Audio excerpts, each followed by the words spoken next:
Welcome back to the Whatnauts review show number 265. And it is Morphin Time, Rangers. My name is Kyle Springer, and I am joined by Melissa Wilkinson. Melissa, how are you? Saber-toothed tiger! Exactly. We're going to be talking about some Power Rangers comics in just a bit. But if you did not know, each week here on the review show, we have a different story to talk about. Could be comic book, could be a movie, TV show, anime, manga, all kinds of stuff. We read it, we watch it, we come back here and we talk about it. Power Rangers. I'm excited. But Melissa, how was your weekend? It's been good. I watched Tron Legacy again. Ooh, Tron Legacy okay. Still excellent. There you go. If any doubt has crept into your mind, banish it. Tron Legacy good. I saw it in theaters, but that I think was the only time that I watched it. I've listened to the soundtrack a bunch because it is one of the best soundtracks ever. Mm-hmm. Yeah, that's cool. Was there a particular reason you went back to Tron, or you were just like, why not? I watched all of the new season of Good Omens twice in a row, and then I craved more Michael Sheen. He's in Tron Legacy briefly. Sure. A very fun couple of scenes he's in. There you go. Good stuff. I watched a movie. I don't know if you mentioned this one to me or not. It felt new, like we had just stumbled upon it, but after watching it, I have a very, very, very, very vague recollection of you maybe mentioning it. It's a Netflix movie called Uncorked. Have you heard of this? No. Okay, so you might be thinking so of Bottle Shock. Maybe. I don't That's know. another wine movie I've explained to you. I am personally not aware of what Uncorked is. So Netflix movie, very similar elements to The Drops of God, the manga that we read here on the review show, and also then watched the Apple Plus series on our own time. This is it's a much smaller scale movie. It's not anyone competing for like who gets to win all of these wines by this famous wine dude. It's about a guy whose parents kind of expect him to take over the family restaurant. They own a barbecue restaurant in Memphis, and he doesn't really want to do that. He's kind of interested in wine and wants to become a sommelier. And they have no idea what a sommelier is, all of that stuff. And it's kind of his struggles just to study for the test and to fail it and pass it, and all of the stuff that happens to get him to chase his dreams, to reconnect with his family, all that stuff. And it was actually pretty good. I liked it. It's a understated film, if that makes sense. It's kind of on its own level, doing its own thing. So, is this a new movie? This does sound vaguely familiar. I feel like I heard somebody on a podcast say they were in this. I think it's fairly recent. I don't know if that was like earlier this year or sometime last year. I'm not sure. But I should figure out the actor's name. He was the main character in the Netflix adaptation of the Archive 81 show, which is based off a podcast. Yeah. He's also in Netflix's The Get Down, which I also just happened to watch season 1 of. He plays Grandmaster Flash in that. So yeah, I don't know his name. I've seen him in a few the things, and he's always really good. But yeah, that's been my weekend so far. So you didn't morph into anything yet? Oh, I am morphin right here, right now, Melissa. Tonight it is the morphin time. It is Yes. the Morphin Hour. Yeah. So for the audio listeners, I am in like a Black Ranger t-shirt, Black Power Rangers t-shirt, and I bought a Black Power Rangers helmet off Amazon. We are recording this Sunday night as opposed to our usual Sunday morning, just so I could get these in time for the podcast. I was kind of expecting just like a plastic mask with a drawstring, but this is the one that I found on Amazon, and it is like a full helmet thing that you can put on. It's still really cheaply made. Like it's that same like thin plastic, but it's not breathable is what all the reviews said. Yeah, like it looks good, but beyond that, it's not a great Halloween costume because you get out your drill more air holes so that you can breathe. Cut like a little everybody needs 3 holes to breathe through something. And a little stick to remind them of their natural habitat. Exactly. So I'm well, not only are we talking about some Power Rangers comics today, but on one of our other podcasts, Melissa, you made us do a like, which Power Ranger are you quiz online. And that's why I'm in Black Ranger attire, because that was the one that I got. I got the Black Ranger. Melissa? I got yellow. Yeah. I just have a yellow tank top. Yellow is not one of the primary colors in my wardrobe, but I made my lights all yellow. And I remember I had more colors of little foam microphone covers. So that's yellow too. I'm trying to bring the spirit. Absolutely. Saber-tooth tiger. Hell yeah. Yes. So Power Rangers comics, let's get on to that. So I wanted to bring some kind of childhood IP onto the show in comic book form. This past week, the new Teenage Mutant Ninja Turtles Mutant Mayhem movie came out. I went to go see that. It's fantastic. But I pitched, some Teenage Mutant Ninja Turtles comics. I pitched some Power Rangers stuff, and then some comics based on some Hanna-Barbera characters. But Melissa, you were the one that picked Power Rangers. Why did you end up picking these ones? I've heard good things about them. I think I pitched you some of these before, maybe just like the Pink Ranger solo series. Because I like the idea. I think it starts with her just at a gymnastics tournament. And I like the idea of spending more time with Kimberly as a gymnast. Sure. Yeah. I have to agree. I've before rating these, everyone I know that had checked them out and read these have always been like, these are amazing. Holy wow, they're so good. And so I feel like I went in with pretty high expectations. And these comics don't have to go as hard as they do, but they are so good. Oh, they're a lot of fun. These were awesome. I was not expecting them to be this good. And it's the Power Rangers, and remember, the original team is there. It's very much a new and more nuanced take on exactly what you remember from the TV show when you were a kid. It's a lot of fun, and it's not dark and gritty, but like I said, it gives everything just a bit more texture, a bit more seriousness. Like, it's not a fun after school activity that these kids are Power Rangers. They really treat it like a job. This is not a high school story. This is end of the world, right? Right. This is a story of coworkers. The story of the Power Rangers. The Power Rangers, a workplace comedy. Yes. It's a workplace story. The workplace is Angel Grove. The workplace is the moon. Yeah. Exactly. So we read the first 3 volumes of Mighty Morphin Power Rangers from Boom Studios. It's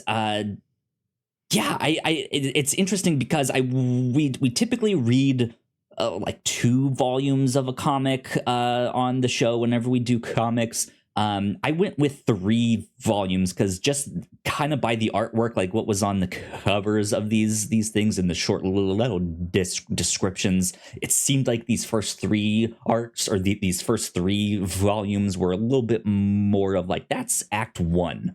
Here you go. And I think that worked out really well. This was a relatively breezy read. I think each volume was only 5 issues and then a Bulk and Skull story. Yes. They had back matter written by Steve Orlando for Bulk and Skull. That is more of the like silly side of of these comics here. Because that's the thing with the Power Rangers show. Like that was a show that I grew up on.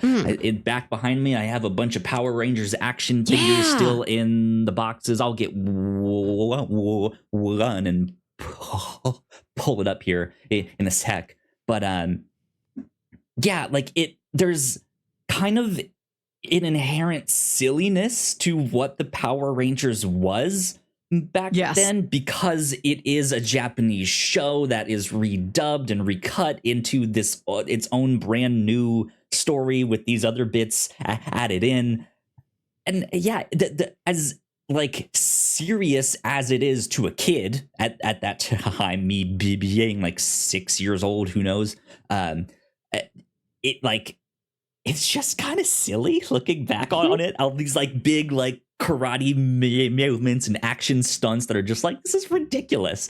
And these comics, because they don't move on their own, like there is a certain movement to the page, like some of that silliness is almost taken out of it. So I'm glad that there were these like backup stories that were just like, all right, this is like dumb, stupid stuff that Skull and are up to. So yeah, I had a blast with these. Absolutely. Yeah, Absolutely. I really enjoyed myself. I think you could hand these to a younger kid. There is some stuff that is, I don't want to say darker. Like you said, it's not great. It's not like the dark and gritty reboot of Power Rangers. It's what you knew from the old TV shows. But then again, like, is Power Rangers really still a thing? I know it was a handful of years ago as they did their like 20 or 30th anniversary or something. I feel like 20th. If there were no longer any 25th. Power Rangers, then we would hear about it. No news is good news, the Power Rangers. I think they just sort of continue towards infinity, towards the horizon, reach the Power Rangers in like new incarnations. Incarnations, but I don't know if those kept going. Like if there is one happening now. Probably. All that to say is, if you're our age, like I was born in 1990, if you're our age, like this is a comic for you. Like it does not feel like a children's comic of just like, oh, this is for like 6-year-olds, I'm not gonna read that. No, like this is for me. Exactly. And like year old me. If you know a kid who watches the TV shows for the youth and gets bored of the action scenes and is like, when are they going to talk about their feelings more? This comic is great for those kids, of which I was one. Little Melissa watching Pokemon, like, I want more emotional turmoil, please. Yeah, which I think was actually a good move on the part of the comics, because it does make you interested in the team dynamics of like, oh, do they like each other? What's the beef that's happening in the crew this week? Oh, this person has a crush on this person. Okay, here we go. Let's see what happens. I have nothing but great things to say with this. The art is fantastic in these books. The covers on these books, incredible so stuff. Dynamic.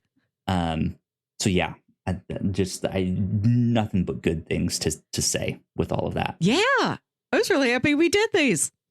plot wise, Melissa, do you want to help kind of break down what was happening in these guys? As we start the story, Tommy Oliver is new to Angel Grove. And as he arrived in Angel Grove, he was taken over by Rita to become her evil minion of the Green Ranger.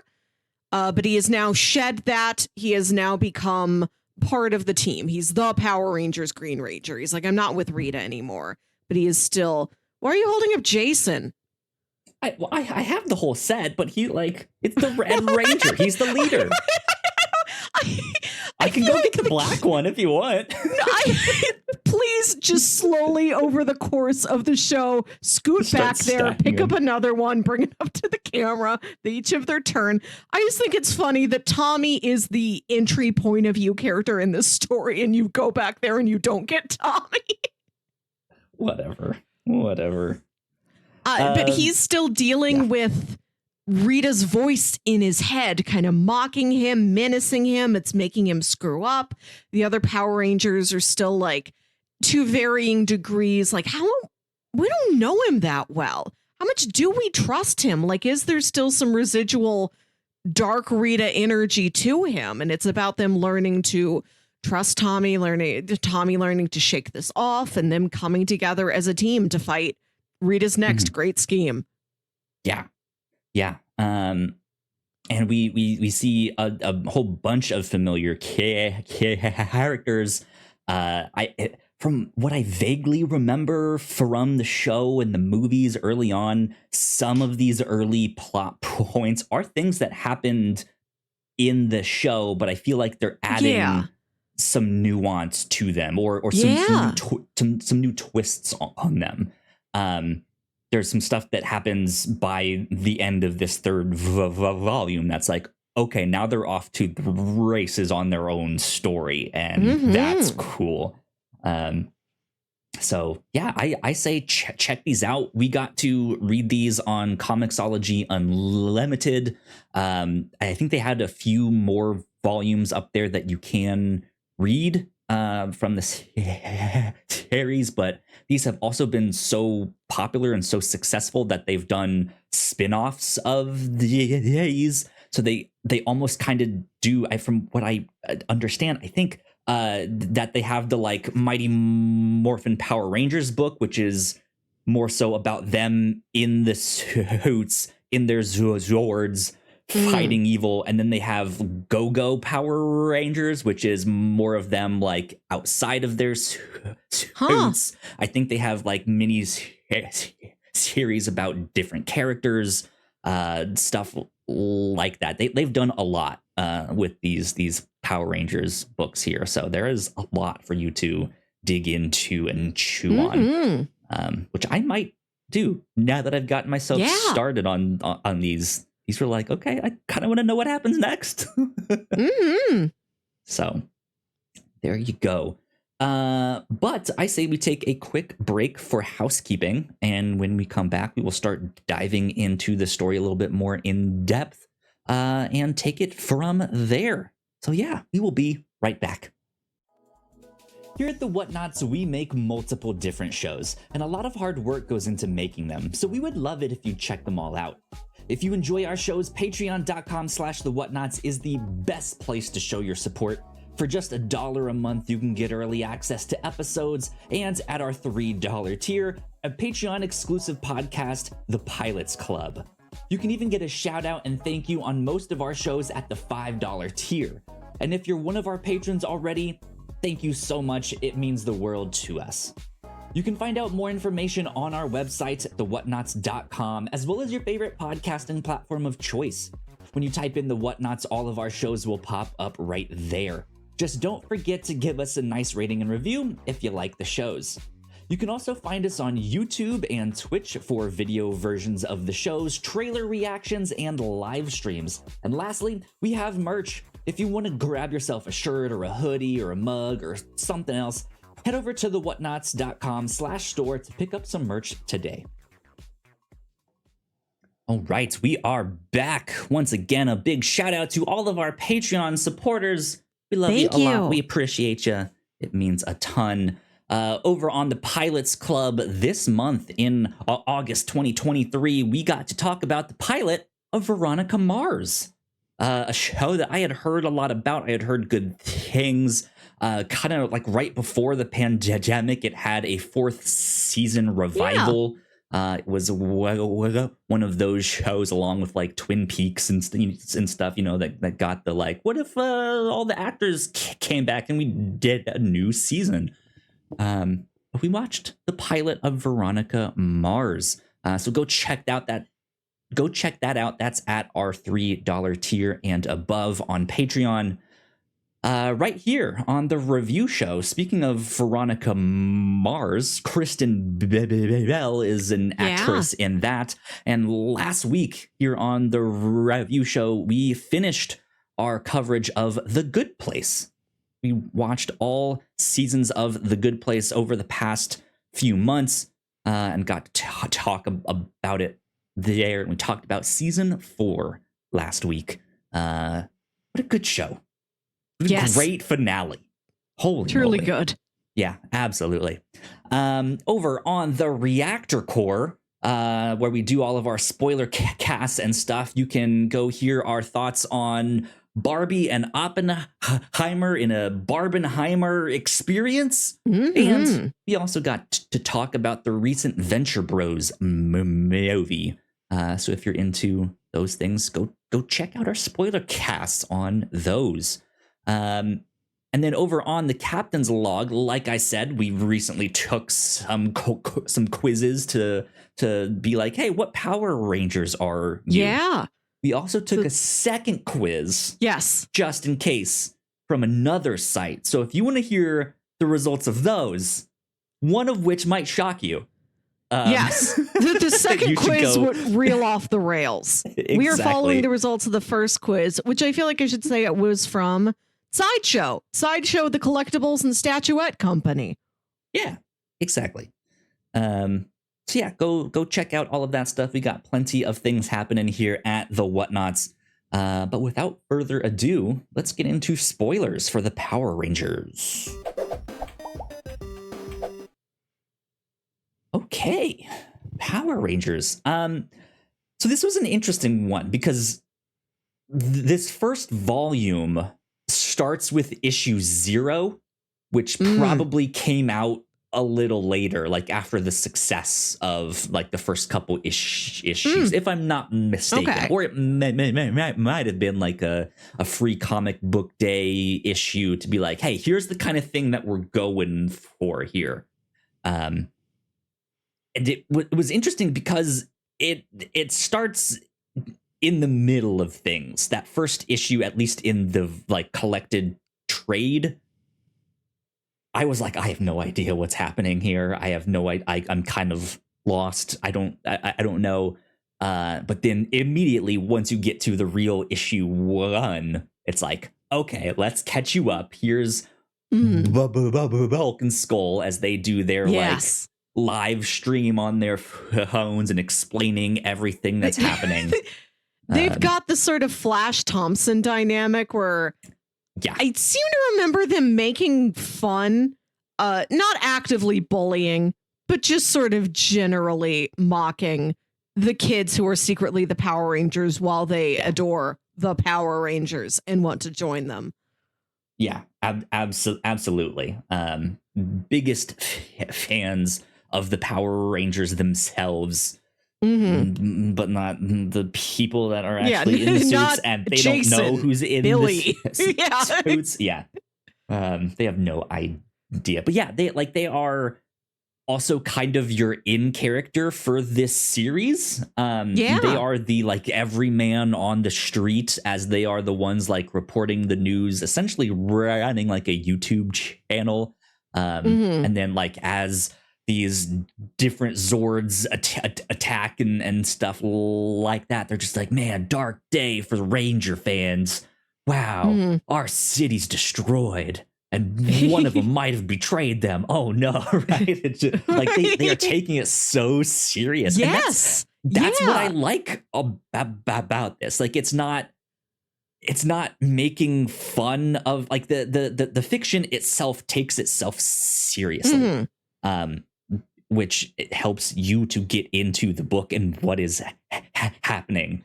And it worked really well. Yeah.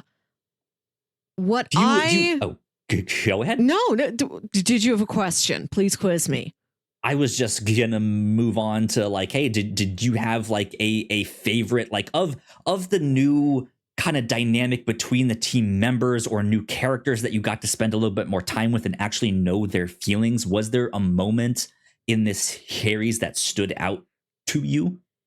Yes, this is what I wanted to talk about. I mentioned that these Power Rangers do work more like an actual workforce. Like they take this like a job, and there's after the first mission fails where like Tommy doesn't control his Zord correctly and he almost knocks over a bridge, and the other Power Rangers and their Zords has to like swoop in and save it. They go back and they're talking to Zordon, and Zordon's big floating head says, "Jason, as team leader, it's your responsibility to make sure everyone has a clear understanding of operating tactics and procedures," which is so formal. Like this reminds me of like me at my office where we've got the standard operating procedures and the process manual and the escalation matrix. I'm like, Power Rangers shouldn't have to deal with this. I thought they like kick and punch and high five. So to know that it's like, well, Jason, you really should have made Tommy read through the manual. You should have given him a performance review.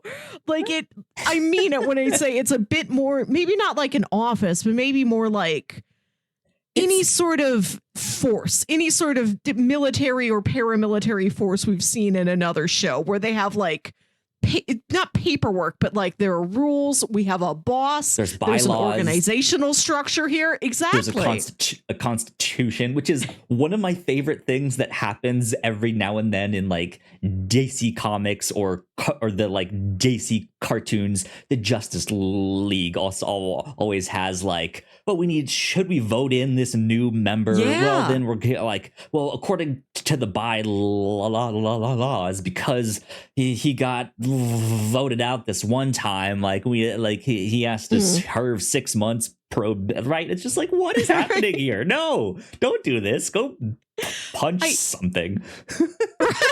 I think it's funny, but when you look at it that way, and you also look at these kids are in high school and they have other stuff they do. Like Kimberly has her gymnastics courses. We see Jason teaching like a kid's beginner's karate class at the local dojo, I guess. Like they have regular high school lives, regular after school lives with jobs and hobbies and sports and things. And they do this. Like it really put me in awe of just not the traditional action-packed strength and like friendship strength of the Power Rangers, but just like, how do you manage your schedules? Like, when do you sleep? Right. How do you manage like stress? How do you do this, Power Rangers? Is the ridiculousness of this series as again, like I said, since you don't get to see the whole thing in motion, there's a different kind of ridiculousness of that. Like, do you know the computations that Billy is making? He is like Tony Stark level genius, and he's still in high school. What is happening? Like, no, he should own his own. And like he should have a Nobel Peace Prize by now. What is going on? It's just like this thing is ridiculous. So when we took these quizzes, you got the Black Ranger, and I think you said the Black one always was the Black Ranger was your favorite one, correct? Yeah. When I was a kid, of course, as a girly girl, I do like Kimberly, but I think my favorite was always Billy. And I liked him because he was the smart one. He was mature, and he always did look older than all of the other kids. And I thought that was kind of funny, but I liked it. I like that there's just like a responsible, stiff dad friend who still has to wear overalls like he's a hip teen. And they make good use of Billy in this. I love Billy in his sweater vest and his glasses. He still looks so old and serious. Yeah. man, it's interesting because Billy, like, one of the things I remember the most about even like the Power Rangers movies and stuff, like the ninja movie when they got their ninja suits and stuff, he was always down on himself. Like, he was the one that was by far the toughest on himself in a kind of woe is me way, unfortunately. I'm just like, no one likes me. I'm not the coolest. All of that stuff. And in that movie, he got special treatment, right? They were like, we have a special suit just for you, right? And he got his moments in the show, in those movies, all of that stuff. And I think one of my favorite moments of this comic was with Billy. Is he's captured. He's taken to the dark dimension. Yes. And he's put where, what's his name? Goldar. That's his name. Goldar, who is Rita Repulsa's like right hand man / bodyguard / general.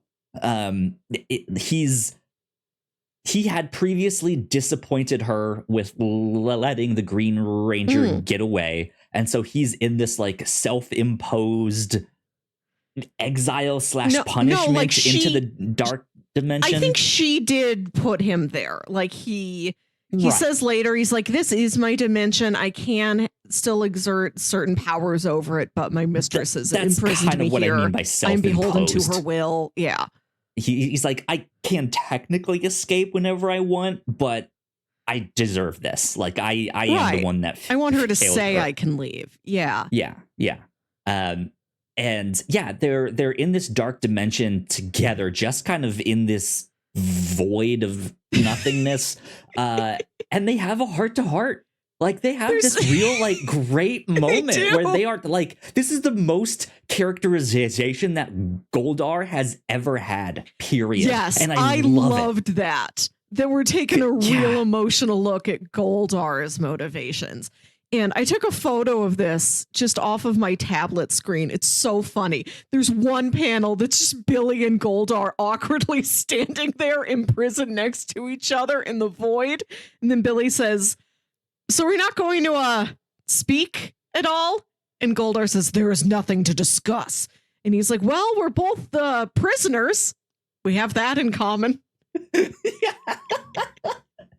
It's so good. It's so dumb. I love it. Yeah, but like they truly do have like a good heart-to-heart. They understand each other for a moment. With just this like, the enemy of my enemy is my friend moment here. Because what we learn through the course of these three volumes here is that there is this kind of mysterious voice that Rita is hearing. That is, or Tommy is hearing Rita, and then I guess Rita is hearing somebody else.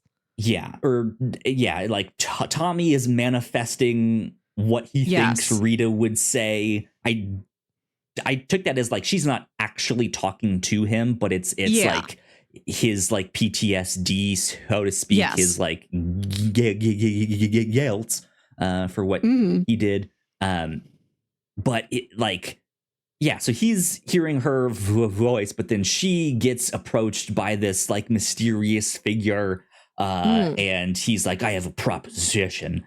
And he ends up being Lord Draken. And at first I was like, I don't know who the hell Lord Draken is. I don't know any of this. He's in this like black dragon megazord thing, and he has this interesting power where he can shrink it so he can be like a normal human size, but still looking like this megazord. Or he can be this like giant kaiju size thing, which I thought was really neat. And I like that that's how Tommy ultimately tricks him. He's like, oh, you're so scared of me. You think you have to be kaiju sized to fight me? Like, shrink down and fight me. Like, hand-to-hand combat with a man-sized Zord is very funny. And I think that is how they get him, is that then once he's small, they're able to like zap him with something. But I do like that. That is an interesting thing. Yeah. And kind of the big reveal by the end of this third volume, of course, is that Lord Draken is also Tommy. Right. Some dark alternate future Tommy. From an alternate dimension. And yeah, I know that a few volumes down the road, there is a big Power Rangers event called Shattered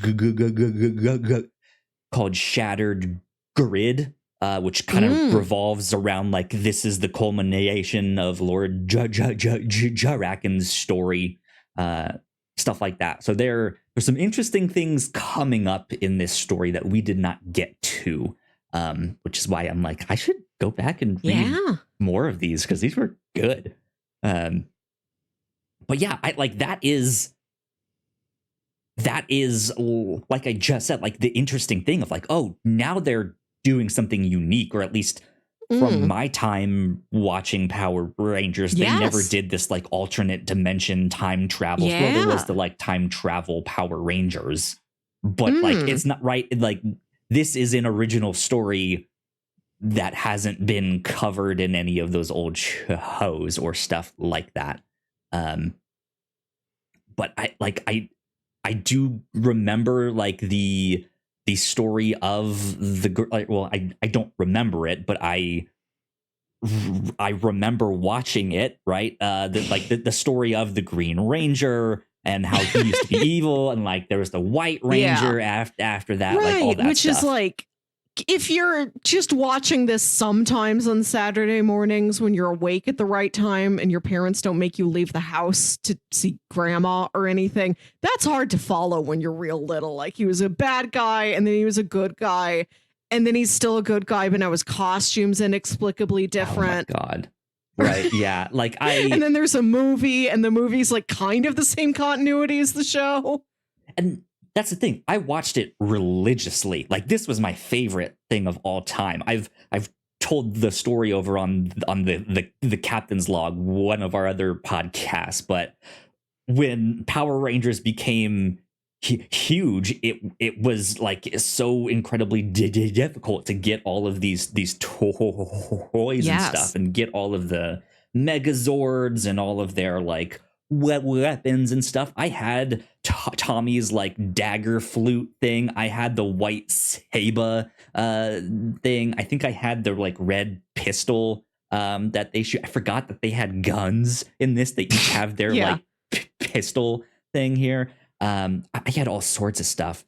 But my parents for Christmas wanted to get me all of these Power Rangers toys, and called every store they could think of. All of them were sold out, and they at least had the foresight to like look in advance. And if like this was not like the night before or like the week of, right? This was like months in advance, and you could not get these toys. And eventually one of my aunts found them at a store out in Montana. We lived on the East Coast in Virginia, so they bought them all and sent them to my parents. And so, yeah, I got all of these Power Rangers toys for Christmas. And I don't remember if it was like the day after Christmas or if it was like the day after New Year's or something. But like, yeah, that the day after, all of them got killed and wiped out, and then new Rangers came and new Zords and all that stuff. And yeah, my parents were just like, "Oh no, this is a nightmare!" Like we just got him the old stuff. Now he'll want the new stuff. We gotta do this all over again. What do you mean? There's more Pokemon. 150 right? Isn't enough. Yeah, exactly. Go get another one of your Power Rangers. Poker wrap. Okay, I'll go get the yellow one. I've got red and black up here right now. You've got Jason, the leader, Zach, the one who's the most suspicious of Tommy, but then they're friends, and now Trini, the yellow one. Yeah. Indeed. Yeah, I have these all still in the box. I don't know how I have them all still in the box. Yeah. But apparently I have them all in the box still. They're really impressive. Like the boxes themselves aren't in the best condition, but the toys themselves are in great What's shape. the price on those price tags? What store are these from? A Kmart? From a Gibson's. Whoa. $10.99 for Wow. Trini. Yeah, $10.99. They better all be $10.99. I'd be mad if somebody was more expensive. Jason is from Walmart. He's $8.96. Oof. Slumming it with Jason. What a disrespect to Walmart. Put some respect on the man's name. Come on. Good Lord. But yeah, I really like that stuff. I liked the stuff with Tommy as well, because like you do get a look inside his psyche too, right? That he was not an original Ranger. He's handpicked by Rita. Yeah. She had a purpose for him, not Zordon. And when he decides to betray Rita, that's kind of his own making. But even then, he's still unsure of his choice, unsure if he'll be accepted into the Rangers, unsure if they trust him, or like he's trying to figure out how he can earn their trust. And then you also have in general, he is new to the area. He does not know any other people. It seems like he's there with a single mother. Perhaps there's been a recent death or a divorce in the family. Like, they don't really go into it, but you can look at each of these kids and extrapolate how much more stuff they are going through that just isn't part of the Morphin adventure this week. Yeah, absolutely. I think even when they go into this big fight, like at the end of volume 2 and into the start of volume 3, when it's Billy and Hami that get zapped into the other dimension, right? They like, it's both Billy's parents are there talking to the cops, like he never came home, like all of, like there's some stuff that's in here that I'm like, man, we never had that before. The TV show was I don't remember any of these kids having parents, and if they did, they were never worried, or if they were, it was just like, dang, I missed 10 o'clock curfew, but I'm gonna make it home by 11:15 if I can defeat these putties. It's never like there was a massive citywide disaster. Where is my son? I haven't seen my son in days. Right. Yeah. Or like, is the city now in martial law? Is there a curfew on this? Like, these attacks are not, they are more localized to Angel Grove, I feel like, but they are a global thing. Like the whole world seems to know and recognize the Power Rangers, not in a like, oh, it's a celebrity way, but like, oh, these are like the protectors of Earth. Yeah. And I liked getting that perspective. I don't remember that from the show. The sense of the everyday person believing that there are heroes out there now. I believe in the Power Rangers. I don't know who they are. But I admire their bravery, whoever these young people may be. And we are now adjusting to this new world where there's a monster sometimes, but then also 5 or 6 young people in brightly colored costumes. And we just got to put our faith in them. Yeah, absolutely. I have not listened to all of their podcasts. I know they are still going strong, but Jay and Miles Explain the X-Men has like that podcast is fantastic. If you are just in the slightest interested in the X-Men, go check them out if you have not. But something that they would always say about Chris Claremont's run on the X-Men is that like, what made it so popular and what made it such a hit is that it was a soap opera. It was this revolving door of characters of like who's here at the mansion, what's happening at school, who likes who has crush on who's mad at who, right? And I think that's what the creators of this book were pulling on. Like that's kind of what it reminded me of in a sense, especially when we get to see Kim, as they call her in this book, kind of start flirting a little bit with Tommy, just like innocent flirting. I feel like partly to get to know him, but also partly like, just you're like, also real cute. Like maybe something else could happen here. You know? Yeah, and I want to make sure that you feel welcome. I do want to trust and believe in you. I know you're never going to feel at home here unless I reach out a hand. Yeah. But she also does seem like genuinely crushed when like their date kind of thing doesn't really work out.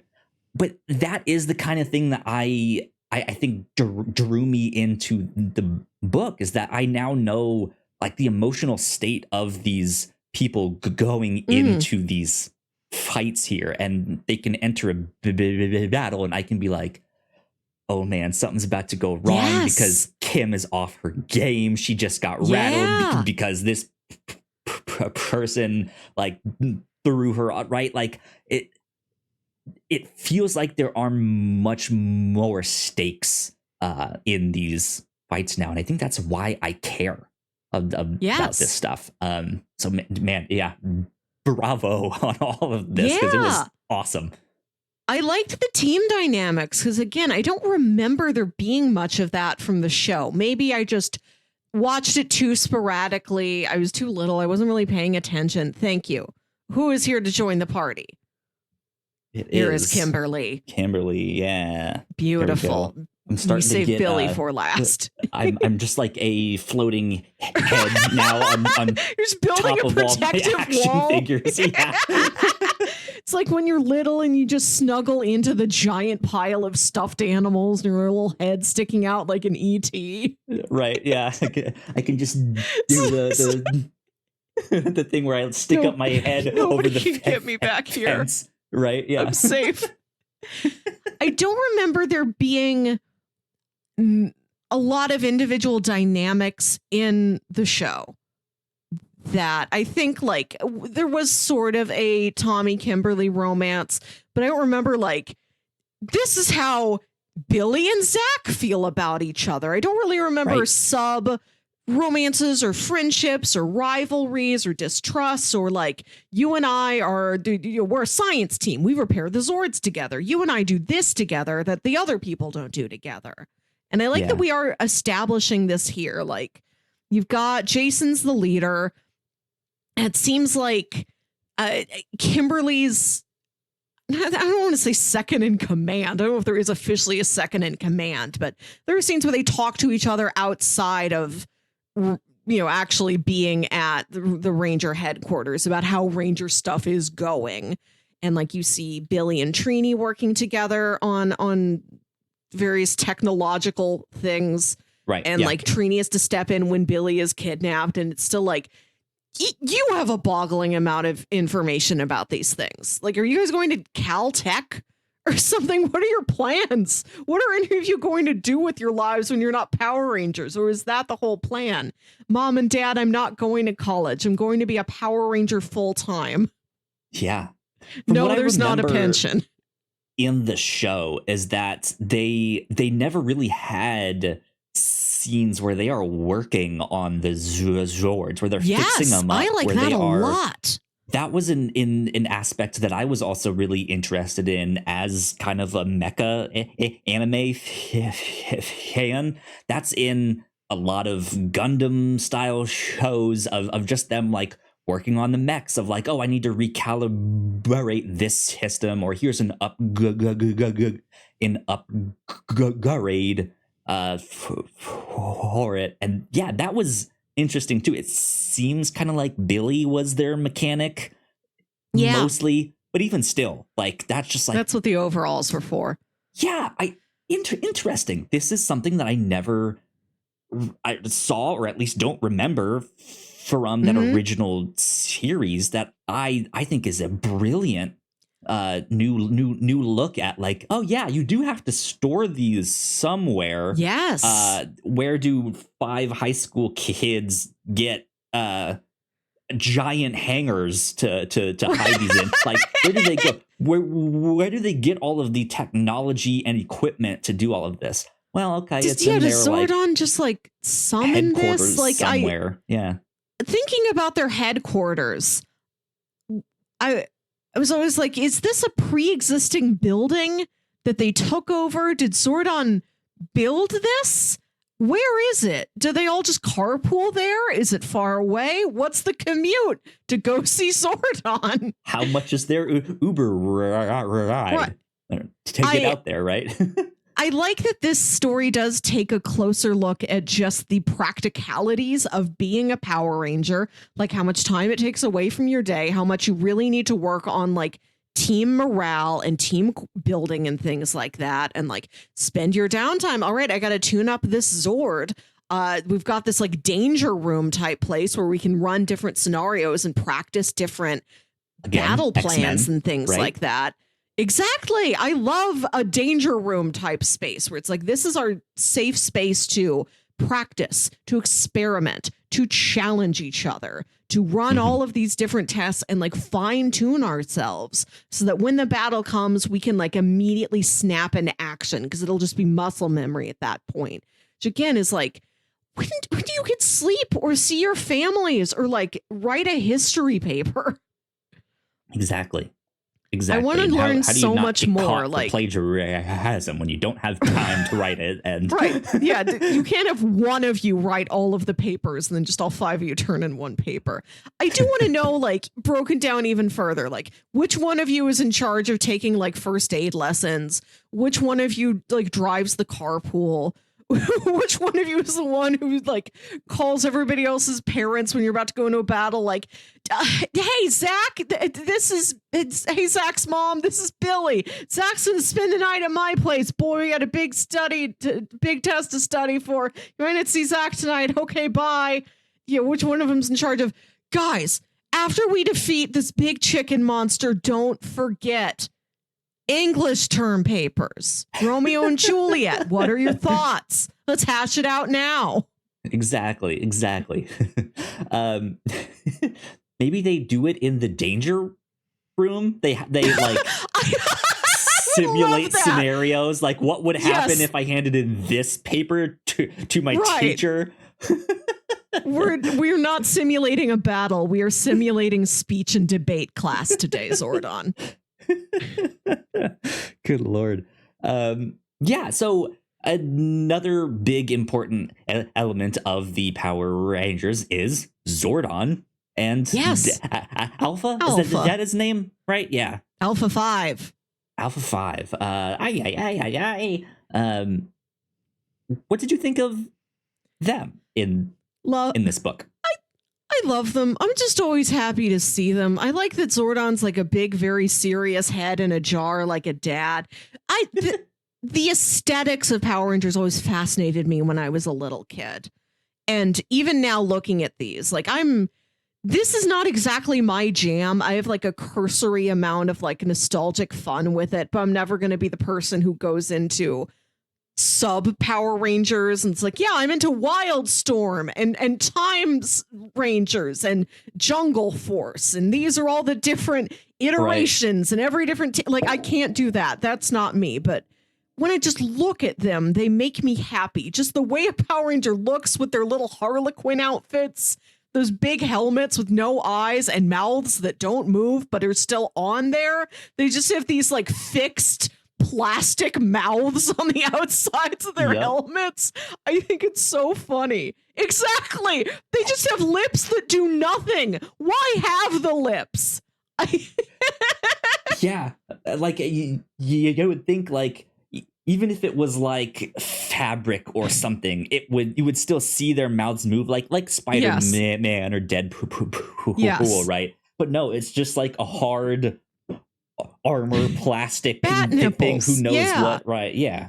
Just like, why do you even have lips on this thing? You even have the little like indentation above the lip, right? Yeah. Good Lord. So dumb. I love the way they look. I love the mystery of just like, why is Zordon just a head? Why is he in a tube? Does he have a body? Is his head that big? And then in the movie, vaguely remember them doing stuff with that, right?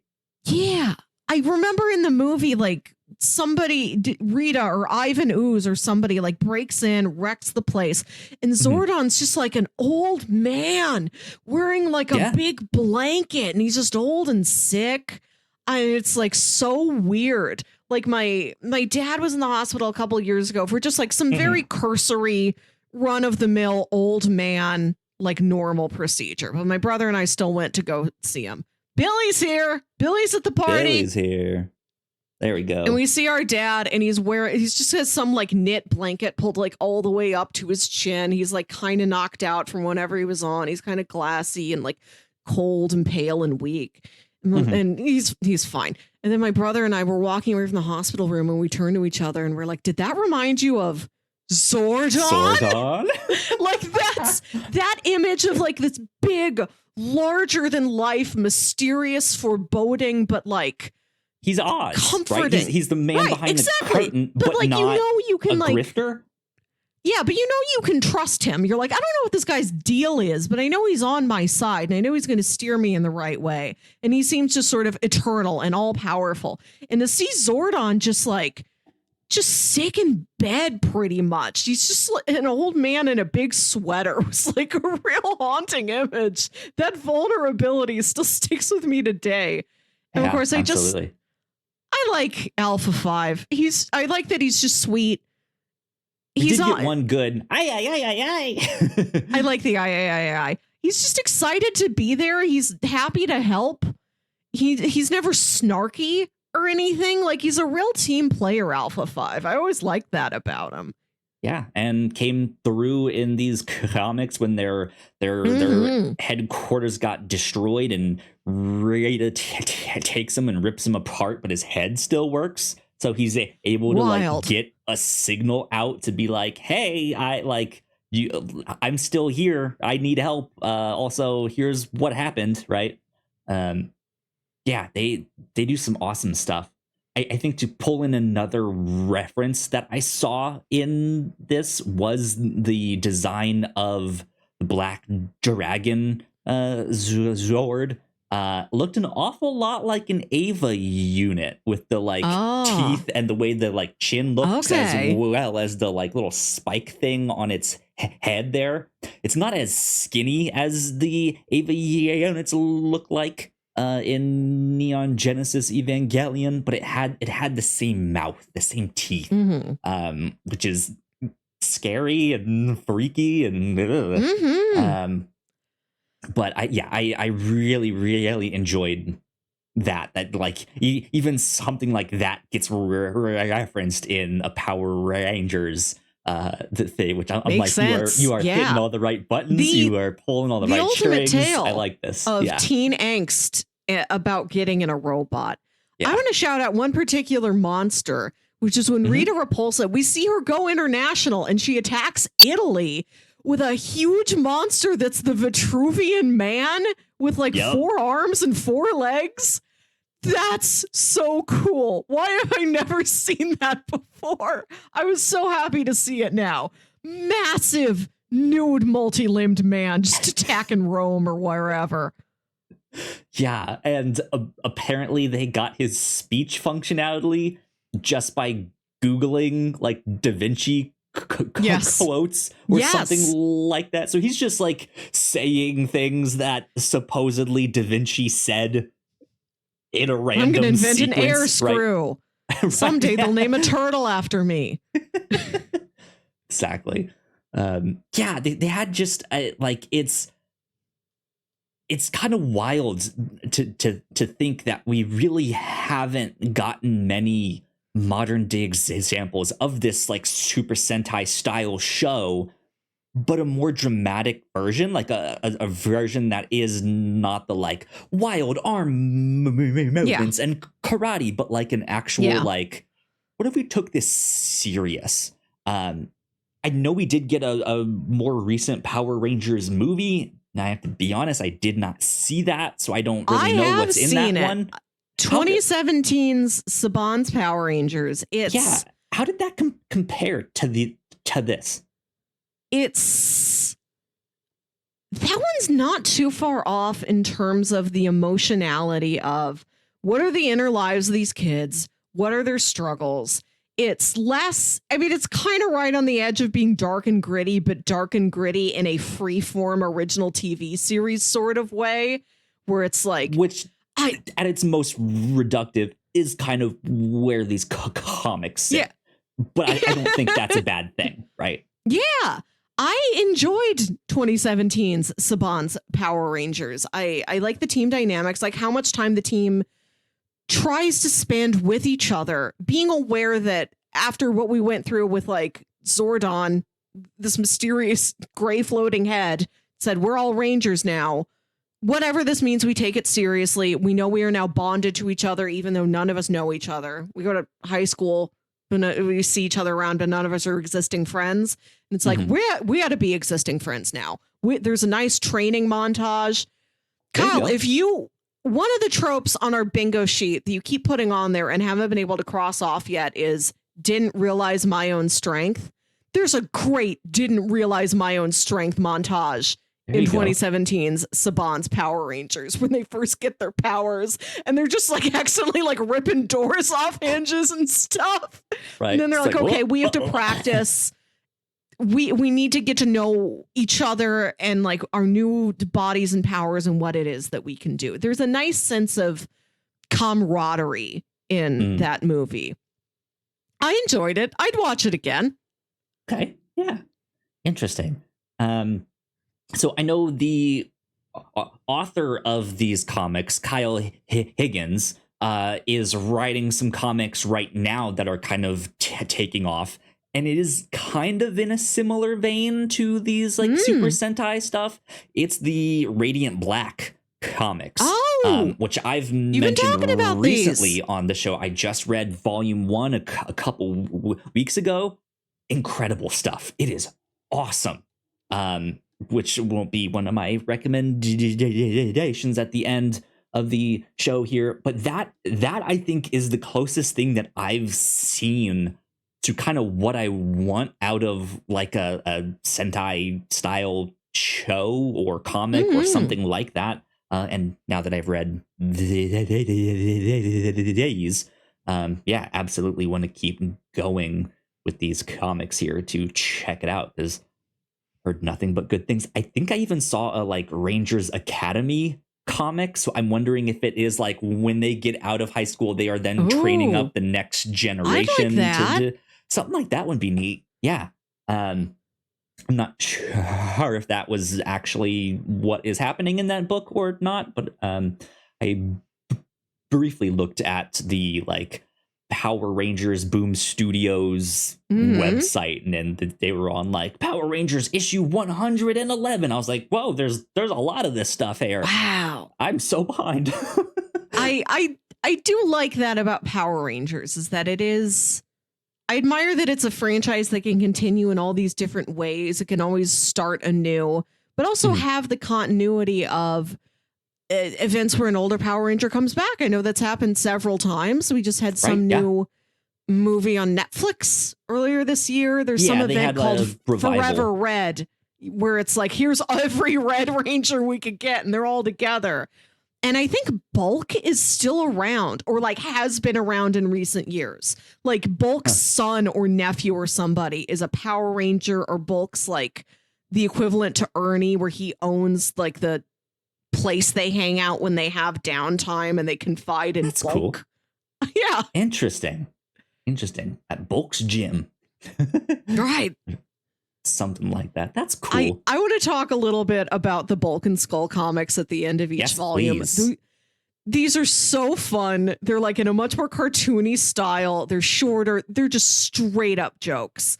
And there's one where they get called in the principal's office. I have to read you this very like J. Jonah Jameson type blowhard have about to have a heart attack principal character is yelling at them, and he says, I can't escape you, gentlemen. My doctor said, find a hobby, manage my anxiety. So I took up glass blowing, found myself in a pitched creative fury. Do you know what I made? A screaming jar to safely release the multifaceted stress you provide me daily. It was full in 1 week. Screams have no mass. You're not supposed to be able to fill up a scream jar. That's absurd on another level beyond anything else in the book. That's so funny. There's more examples. Like they prank the principal by ordering like 30 Italian subs in his name. And then the place they order the subs from makes a sandwich called The Bulk. And then like they go in a couple weeks later and it's not there anymore. And they're so upset. And at this point, they're like on probation. They have to do community service, and they like make a plea to the cop that they're with. And he's like, it sees that they can use this energy for something kind of good, and he lets them protest outside the store. Bring back The Bulk, the best deal in meat. And then somebody tries to rob the restaurant, and then because that cop is there, he's able to stop the robber, and he's like, Bulk and Skull kind of contributed to something good after all. So they're outside protesting, and when the robber runs outside of the restaurant, Bulk is the one that stops him, but not to stop him from robbing the place, to ask him if they put the Bulk back on the menu. Did you see it? Would you order a Bulk? And because he got stopped, that's when the cops show up. I want to know what's on the Bulk. I want to also gotta say it's only a Bulk sandwich and not a Skull sandwich. And I like that Skull seemingly has no animosity about that. He's not like, well, what's the Skull side salad? It probably comes with skull slaw. Skull slaw. What it is. Show me the new little guys you got. You got an alpha? I have much smaller, like instead of like the big, like actual action figures, these are almost just slightly bigger than like army men's size stuff. But I got a whole bunch. I have a whole bag of them down there. Oh my God. But how much did these retail, and at what store? $2.99 from Pamida. Pamida. Yep. $2.99. What a deal. Take home your own Alpha 5 for $3. Exactly. I have a bunch of these. Let me see. Oh my God. Show me. You got any like villains? You got a Goldar or a Zed? An Ivan Ooze? Yes, I do. There's Tommy. I finally have Tommy. him up there, a little small one. Let's see. Oh, who is this guy? I don't know. One of the evil bad guys kind of looks like a little monkey dude. I don't know if we saw him in this one. He looks familiar. He has the like bones. Like, well, it almost looks like they used to be wings, but there's no wings on them. It's just like the like skeletal structure on that. He's a blue character. I seem to remember that figure. Let's see what these ones are. Oh, here we go. Goldar. Man, Goldar's so cool looking. Goldar was great. In his like decked out gold armor, giant wings, stuff like that. I also have another Black Ranger of these. Somewhere up here, I have a bigger one, like the regular action figure size of one of the villains. I don't remember what one, though. I can go get it in a sec here. That's what I was looking for. But they're like tucked away up in a closet, like up here. So you may have heard things like falling while Melissa was talking, stuff like that. But yeah, man, I cannot recommend these comics enough. I had a blast. Me too. With all of these. Apparently there are facts about all of the Rangers on the back here. Read me trainee facts. Trini, birthplace, Houston, Texas. Favorite food, extra spicy chili dogs. Favorite subject, geometry. Hobbies, kung fu and collecting teddy bears. Oh, cute. There you go. Let's see. Let's do Billy. Man, chili dogs were the most 90s food. Right? And pizza. Billy. Birthplace, Chicago, Illinois. Guacamole cheeseburgers is his favorite food. Okay. Favorite subject is physics. And his hobbies, inventing electronic devices. It's interesting that there's so many of these kids who came to Angel Grove from other cities. Right? Yeah. What is the main industry of Angel Grove? Smoothies? It almost feels like a military place because of all these different things, but I don't think it is, and I don't think the Rangers are military brats. Because that I feel like would have been, if not a plot point in the comics or in the show, maybe would have been one in the comics if their parents were in the military, right? Trini does mention that her dad, I think her family's from Taiwan. Her dad was in the military and had some PTSD type issues after he was done. And that's why he did, I think he was an army doctor. And then after they moved to Angel Grove, he didn't practice medicine again. He had to kind of leave that behind because of all the memories associated with it. Whoa! Finster. I got the Finster. The little inventor guy. Yeah. He's so little, so it's funny that he's the big action figure you have in the big box. Right. I have to balance him up here. I have a couple in a bigger version box. I have another Red Ranger that's in a box that's as big as this. There's almost no room for me. I have so many toys out here. I'm hidden behind them all. You have to have an all Power Ranger curio cabinet that's lit from beneath. Right, yeah, just and has some button that you hit, and it's in 1993 when Red Ranger Tommy debuted, blah blah blah. Or Jason. You guests over, and you're let me give you the tour, and then you take out a series of note cards. Yeah, exactly. And on the left we have Goldar. Oh Lord. Man, yeah, I don't know if I have really much else to say on the comics. Besides I had a blast. And go check them out. Yeah. Let's see here. Well, that is happening. I am pulling up Bingo for us to check out and see if we have any updates on that. Let me see if I can. I'm hidden behind everything, so I can't hit the buttons to bring this up on screen. There we go. Oh, whoop, that's zoomed in. Let's zoom out. There we go. Okay. Villain with a pet. Does Rita have a pet? Do we know? I don't think so. No. I didn't see her with one. I was just wondering if she had sometimes they just have an animal sitting around with them. Right. Yeah. Something like that. Cat and mouse game.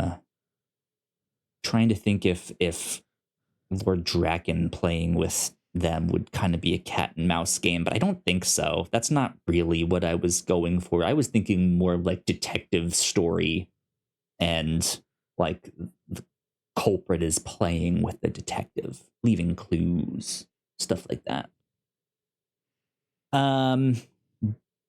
Do we count Alpha as a spaceship AI? No. If we couldn't count Janet, we can't count Alpha. When I was thinking AI, it's this is a disembodied voice. Unless it's like Aya from Green Lantern, the animated series, where she's like, Right, I want to yeah. manifest me a body. I want to walk around and go on adventures with you. Yeah. You could almost say Zordon is, but knowing the little bit that we know about him, it's He's like, oh, ambiguously a real guy. Yeah. So I don't think we have an update for our bingo cards. No. We've been frozen for a while. I know, we're kind of in a stalemate. Well, it's not a stalemate because I'm winning. Well, I'm very clearly winning. But neither of us are winning any more than we were before. Right? Rub it in, Melissa. Rub it in. We're just like, there's nothing else happening right now on this. Mm-hmm. Okay, so let me see if I can find some room here so you guys can actually see me. Yes. Move some of these guys out of the way here. Bam, bam. Okay, let's do recommendations. Melissa, for people who enjoyed these comics, what else might you recommend? Do check out 2017's Saban's Power Rangers. That is how it was labeled. I forget why, but they had to have the Saban logo like over the main movie title. That's how it was credited on the poster for whatever reason. Yeah. I had a good time with it. I'm gonna say that thing, it never got a second one. Tommy's not in it. They tease a Tommy at the end. We never shall get Tommy.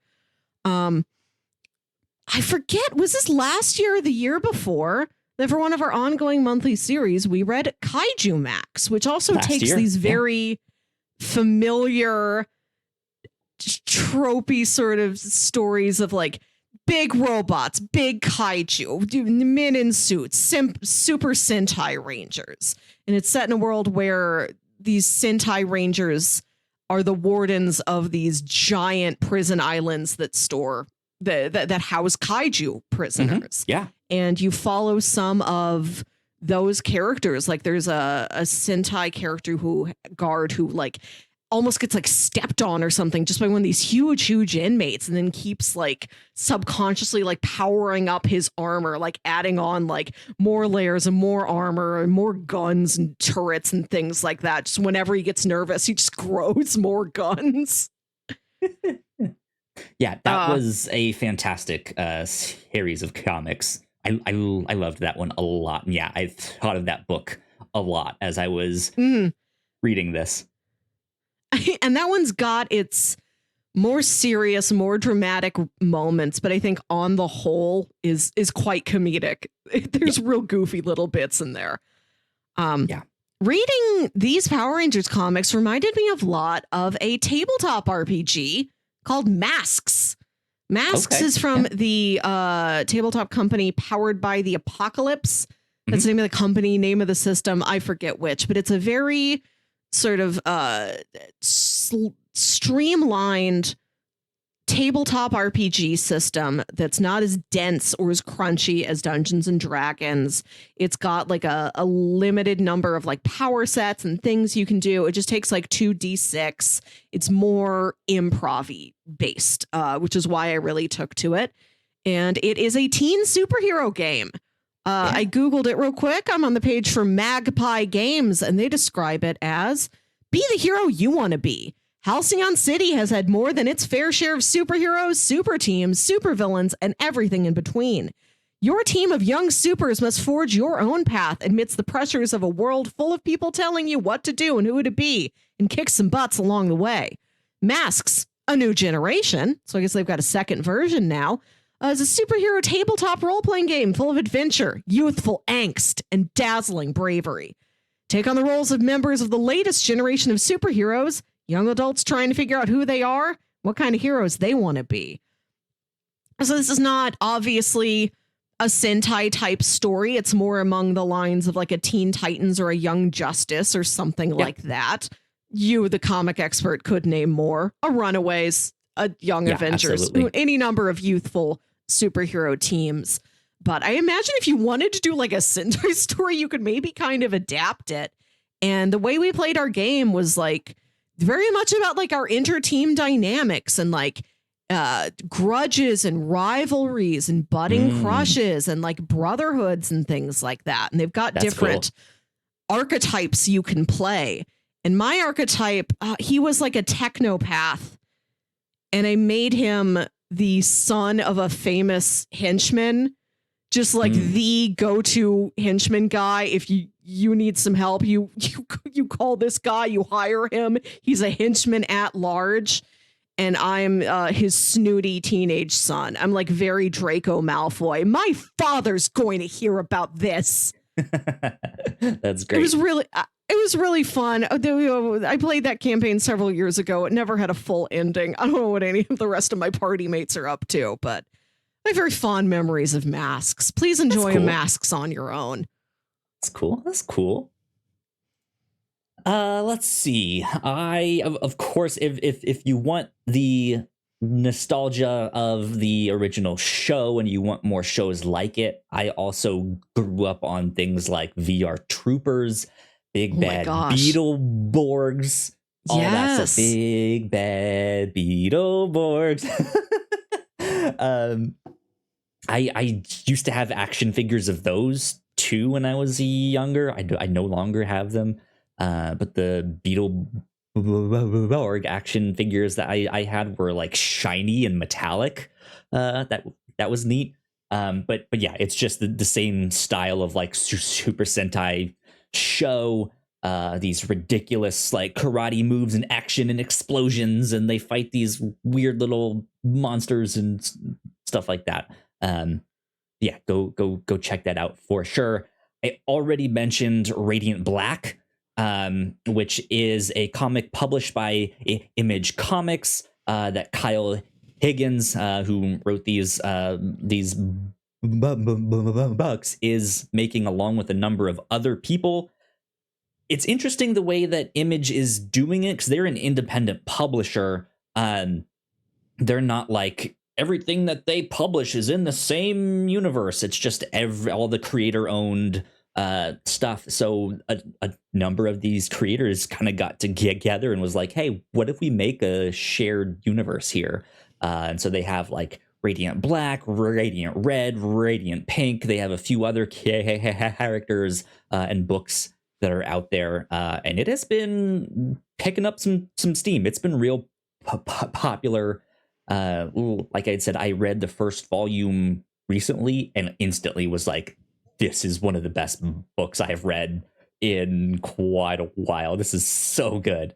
So yeah, I think after all of the Power Rangers stuff, Kyle Higgins knows how to do that group dynamic, but also give you the like Power Rangers Super Sentai stuff happening, but also knows how to build out the world and make his characters believable and make you interested in what's happening in their lives. So yeah, I'd recommend that. One of my favorite Marvel comics to recommend is always The Runaways. If you want like a superhero team that is made up of characters that you really need to know absolutely nothing about them, go read Brian K. Vaughan's Runaways. That was a really, really good series, and is always a good one if you want to get into comics and you don't know where to start because it's daunting and you just don't know. Start with them. That's always a good spot to start. But yeah. If you want more serious takes on similar stuff, I mentioned Neon Genesis Evangelion. That I think is a show maybe best watched if you know a little bit about the mecha genre in general. But yeah, that one is much more mature and deals with a lot of the like psychological trauma that these kids might face when they get into these giant robots and do stuff like that. I would also recommend Gundam Wing if you want a Gundam show that has a number of kids all piloting these Gundams, and they're kind of like a boy band together. They're Yes. not, but like that's what everyone kind of if you equates them Google to. them, Yeah. if you Google them, there are so many boy band style illustrations of those kids. Yep. They're in different outfits, dynamic poses. They're just like lounging somewhere. Right. Exactly. So yeah, I'd recommend all of that stuff. But yeah, I think those are my recommendations for this week. So Melissa, it is your turn to pitch what we will be talking about this next week. We are going to talk about something I've been wanting to do on the show for ages. I'm like, now's the time. You know that every summer, the local theater here in St. Louis does this series of musicals, and I go see every one of them. I'm a big theater nerd. I've been wanting to do 3 pitches that are all filmed productions of live stage shows. So that's what we have. I found 3 different musicals on different streaming platforms. This took a little bit of hunting to winnow out things that are just movie musicals like the Steven Spielberg West Side Story or something, and to find stuff that's like recent and relevant, and it's not something that was recorded in the 80s and you have to like get it passed to Broadway HD or like pay $15 to get it off Prime. I tried to make this easy on you. So I have 3 musicals. They're all relatively recent. I think these 3 productions I'm about to list for you have all been recorded since it's 2017 and 2019. Like they're all recent ones. I wanted to give you real, relevant ideas of the magic that you can go see on the stage. Cool. I've got some different tones and some different scales here. I found an article on Slash Film. This really helped pull together where I could find some of these and where they were streaming. This article is by Caroline Cow, who I thought wrote some great descriptions. So I'm going to read some of these directly off of this article. Number 1 is Come From Away. This is a musical that you can find streaming on Apple TV+. Okay. There's a Mr. Rogers axiom that advises people to look for the helpers in times of traumatic disasters. When the Twin Towers in Manhattan were attacked by hijacked American planes in 2001, 38 planes were diverted to the Canadian province of Newfoundland and Labrador, where the small towners of Gander mobilized, fed, and sheltered almost 7,000 passengers, nearly doubling the town's population. Come From Away did not initially wear the understood blueprint of commercial success on Broadway. Without a protagonist, it was staged closer to a documentary musical with various characters playing real-life people or composites, functioning like talking heads. The show reminds us that hospitality is in the specifics. Kosher food, breakfast cooked at night for passengers of a different time zone, a private space for a Muslim man to pray in the escalating Islamophobic atmosphere. Performed on a minimalist set, the direction of Come From Away displays the directorial acuity that won it a Tony for Best Direction. So this is 12 actors playing a multitude of roles on a very stripped down minimalist stage with here's 12 chairs. We keep moving the 12 chairs around to represent the plane or different spaces. We're putting on different hats. We're putting on different jackets. Okay. We're taking you all around this little innocent, wholesome Canadian island who suddenly had to take in all of these travelers from all around the world who just could not get into the United States. And it's about the stress and the fear and the inconvenience of those days, but also all of these very funny, sweet little moments. There's people making connections. There's just really odd details. All these planes are stuck on the tarmac before they can deboard, and people were complaining they only had Titanic and Legally Blonde. This is somebody's primary September 11th memory. So you said to keep watching Titanic on a plane that was stuck in Canada. So it's not very a good combo.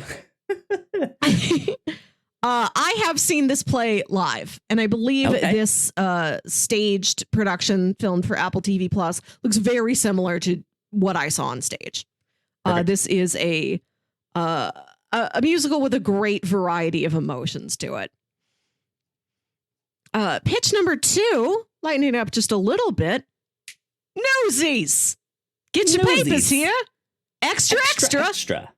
It's Newsies. Again, reading from the Slash Film article, the 1992 Disney musical movie Newsies was a cult classic saddled with disorganized structure as much as it was blessed with plenty of heart and dancing talent. The 2011 stage adaptation of Newsies streamlined the plot, reimagined a passive love interest into an active journalist with backstory, and translated its athletic choreography for a live jaw-dropping spectacle.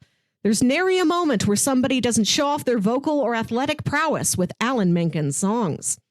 In a story ripped from the headlines of New York City's newsboys' strike of 1899, the paperboys busy themselves selling papers on the street to put food in their bellies and pay their bills.